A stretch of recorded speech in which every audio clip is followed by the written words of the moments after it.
The words from Mexico's President Enrique Peña Nieto this afternoon said it all. Mission accomplished. We have him. The him is perhaps the world's most notorious drug lord, Joaquin Guzman, known as El Chapo, the ringleader of the Sinaloa cartel. He was arrested after a fierce gun battle today, nearly 6 months after his elaborate escape from a high-security prison. We go to Sreenivasan for more. I'm joined now by Alfredo Corchado, director of the Borderlands program at the Cronkite School of Journalism at Arizona State University. He's also reported for many years from Mexico for the Dallas Morning News and is author of Midnight in Mexico, a book about his experience covering the brutal drug war. So let's start with the basics. What happened? Where was he? How did he get captured? Well, he was captured this morning right before dawn. Intense firefight between the Marines and drug traffickers, people close to or regarding Chapo Guzman. What we know is that since last July, the Marines, with the help of U.S. intelligence, have been tracking him in several Mexican states, including Sinaloa, where he was captured this morning, the state of Durango, and even Tabasco. There were two confrontations from what we know. The first one at a private home, and then he was later captured at a motel. 5 of his trusted bodyguards were killed, and at least 1 Marine was wounded.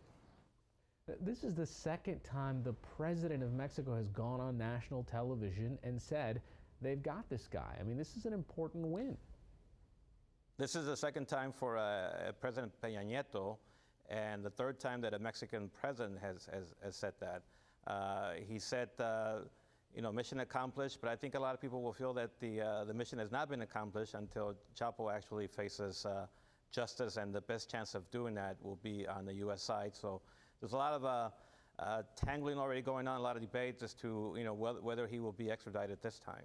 Mm-hmm. And let's talk a little bit about that. I mean, the United States has asked for extradition. Do you think that that is a greater possibility now? I think the timing is it's much better than last time. I mean, I think the first time he was captured, there was a lot of angst, a lot of reticence within the Mexican government. There was this suspicion of, you don't want to let the Americans get too close, come in too close. But after this huge embarrassment that went worldwide, I think there's a sense that this may be good for the Mexican government. This obviously will be good for the U.S. government. But keep in mind that Chapo Guzman has a vast army of lawyers, and I'm sure that even before his capture, there was already a fight for temporary injunctions that would prohibit or that would stop an extradition. It may happen, but I think it's a long ways before this happens. What involvement was there, if any, by the U.S. in assisting with the capture?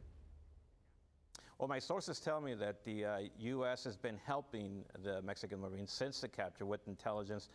But unlike the first time, there were no U.S. agents on the ground assisting the Mexican Marines and the federal police. So this was primarily a Mexican operation. Chapo Guzman already had almost folklore status, but that prison break and how elaborate it was just 6 months ago really sealed it. Right, and today the premiere of the movie Chapo is in Mexico City. They were expecting at least 4 other movies this year. There's talk about a series, there have been books.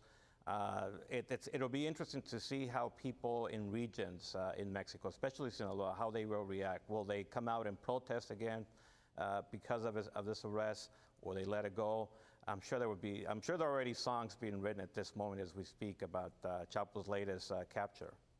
Is there some sense that this will be a more significant blow to the drug cartels? In some ways, his capture or his escape seems to be almost representative of the Mexican government's ability to tackle the drug war. And the ability to try to create a country with the rule of law. I think what's interesting about today's capture is that Chapo's main lieutenant, known as El Cholo Ivan, was also captured. So that's a huge blow to the Sinaloa cartel. But as we've seen, the Sinaloa cartel for a long time has been really under the control of Zambada, Mayo Zambada. So that, there might be some territorial fights in places like Ciudad Juarez and Chihuahua, other places, but it's business as usual. As long as you have U.S. demand, I think the drugs will continue to come up north. All right, Alfredo Corchado, director of the Borderlands program at the Cronkite School of Journalism at Arizona State. Thanks so much for joining us. Thank you.